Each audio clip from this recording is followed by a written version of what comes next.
Pinjol dilarang menggunakan ancaman, bentuk intimidasi, dan hal-hal negatif lainnya termasuk unsur SARA dalam proses penagihan. Baiklah, apa kabar semuanya teman-temanku dimanapun Anda berada. Semoga selalu sehat dan juga selalu dilancarkan rezekinya. Amin amin ya rabbal alamin. Sebelumnya saya informasikan dulu bagi teman-teman mungkin yang baru melihat channel ini, kalau seandainya channel kita tembus di 5.000 subscriber, nantinya saya akan berikan giveaway sebesar 1 juta rupiah kepada subscriber channel ini tentunya, dan juga teman-teman yang bermasalah sama pinjaman online. Jadi yang baru melihat channel ini silahkan teman-teman subscribe dulu dan like-nya, siapa tahu ini menjadi manfaat dan berkah juga untuk kita semua. Amin amin ya rabbal alamin. Nah, di sini saya akan jelaskan kepada teman-teman, oke, persyaratan. Banyak sekali pertanyaan dari teman-teman kita, Bang, kok bisa nggak sih para pinjol itu datang ke kantor? Bisa nggak sih datang ke rumah? Bisa nggak sih datang ke tempat-tempat atau di jalan seperti apa? Di sini saya akan jelaskan. Nah, di sini saya akan katakan seperti ada artikel ini, dia mengatakan, oke, debt kolektor pinjol bisa tagih hutang ke kantor. Ini syaratnya, berarti ada syarat-syarat tertentu, oke? Nah, kita lihat syarat apa yang diberikan sama pihak OJK. Kita lihat POJK 22 tahun 2023, penyelenggara jasa keuangan diperbolehkan menggunakan jasa pihak ketiga untuk penagihan utang. Akan tetapi ada sejumlah aturan yang harus diikuti, oke? Aturan-aturan yang dimaksud adalah penyelenggara P2P lending atau pinjol dilarang menggunakan ancaman, bentuk intimidasi, dan hal-hal negatif lainnya termasuk unsur SARA dalam proses penagihan, oke? Ini jelas sekali teman-teman, oke? Mereka sudah diatur sama pihak OJK bahwa pinjol itu tidak boleh, oke, menggunakan ancaman, bentuk intimidasi, hal-hal negatif lainnya termasuk unsur SARA kepada pihak para nasabah. Jadi jelas sekali, oke teman-teman, semuanya sudah diatur sama pihak OJK. Nah, sini ada lanjutannya lagi. Artinya debt kolektor yang memiliki kontrak dengan pihak penyelenggara berada di bawah tanggung jawab penyelenggara. Pasal 30 UU PPS mengatur jika pelaku usaha sektor keuangan atau PUSK melakukan pelanggaran dalam penagihan hingga memberikan informasi yang salah kepada nasabah akan dipidana. Ini saya ada pidananya, oke? Penjara paling singkat 2 tahun dan paling lama 10 tahun, dan pidana denda paling sedikit 20 miliar dan 250 miliar. Nah, di sini ada pidananya kalau mereka melanggar aturan-aturan yang bisa menjerat mereka ke pidana ataupun ke penjara pihak-pihak pinjaman online. Jadi teman-teman semuanya harus tahu aturan apa yang harus Anda lakukan, apa yang harus Anda lakukan ketika pinjol datang ke rumah ataupun mereka mencoba datang ke kantor Anda. Itu tidak diperbolehkan tanpa seizin para nasabah. Dalam artian Anda yang meminjam. Ini adalah lanjutannya, dia mengatakan seperti ini, oke? Ini aturan yang harus Anda ketahui. Adapun di dalam POJK 2023, penagihan dilakukan di tempat alamat penagihan atau domisili konsumen pada hari Senin sampai hari Sabtu, di luar hari libur nasional dari pukul 8 pagi maksudnya sampai 8 malam waktu setempat.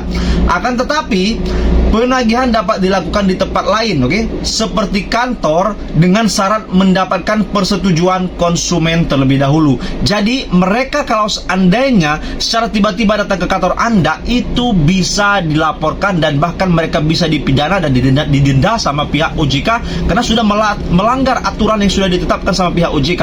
Pinjol-pinjol ini teman-teman, kalau teman-teman mau tahu, mulai tanggal 31 ini kemarin, mereka semuanya diberi aturan ketat.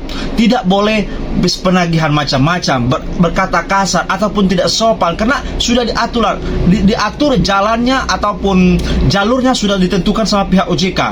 Dalam penagihan saja kalau seandainya mereka macam-macam, mereka sudah bisa dicabut izinnya. Bahkan memberikan pinjaman saja lebih dari 3 aplikasi sekarang ini pinjol bisa dicabut izinnya atau dibekukan sama pihak OJK.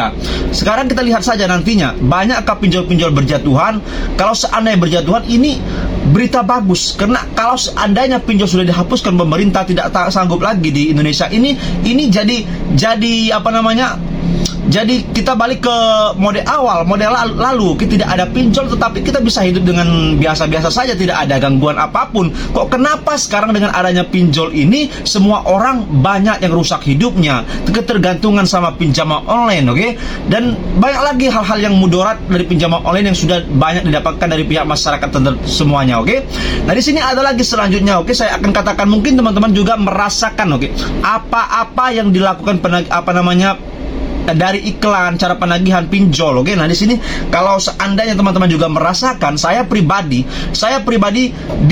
diberikan dan nggak tahu mereka dapat data saya dari mana, atau mereka mencuri data saya, ataupun mereka dijual data saya nomor saya, kontak saya tidak tahu. Kenapa? Kita lihat bersama-sama. Ini di SMS HP saya teman-teman, banyak sekali tawaran dari pinjaman-pinjaman, oke, seperti rupiah cepat ini, oke.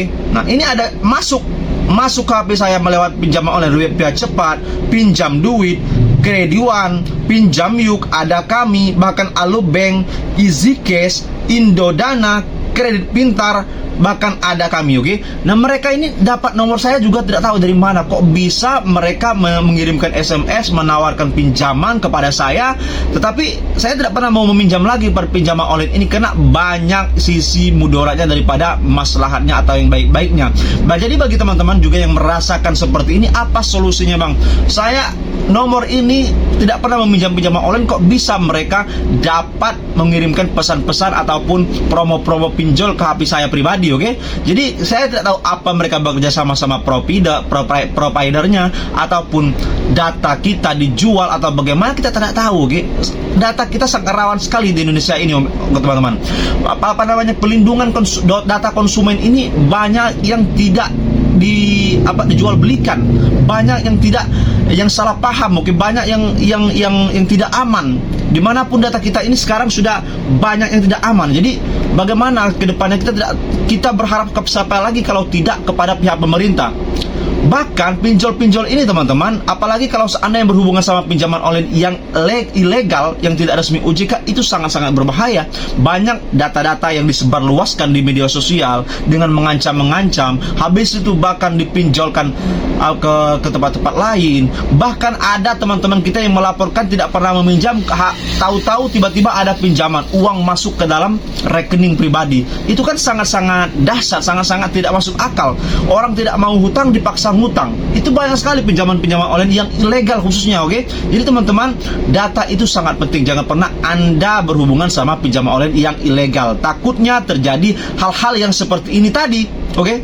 Seperti ini tadi. Ini baru berapa pinjol, mungkin 7-8 pinjol ini yang mengirim setiap hari ke HP saya. Tetapi mungkin banyak juga teman-teman yang lain dikirim SMS ke HP teman-teman yang ingin menawarkan pinjol ini limit panjang, habis itu pencairan cepat sampai 100 juta. Ini padahal legal atau resmi OJK semua. Kok bisa dapat data saya ataupun nomor saya? Padahal saya tidak pernah meminjamkan pinjaman online ataupun masuk kontak darurat saudara saya atau teman saya, tidak pernah. Kok bisa?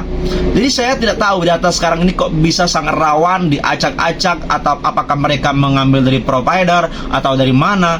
Sebenarnya kita ini sudah muak, sudah jengah, oke? Mau melapor kemana pun kita tidak akan ditanggapi. Apalagi pihak OJK, saya meyakinkan teman-teman semuanya sudah melaporkan cara penagihan DC pinjol itu banyak yang tidak sopan semena-mena kepada masyarakat atau nasabah. Sudah dilaporkan kepada pihak OJK, tidak ada pernah ada tanggapan. Jadi kita pasrah saja, oke? Ya sudah, kalau seandainya mereka tidak mau menanggapi, sudah kita galbaikan bersama-sama. Itu sudah banyak orang-orang yang mengalami hal-hal seperti itu.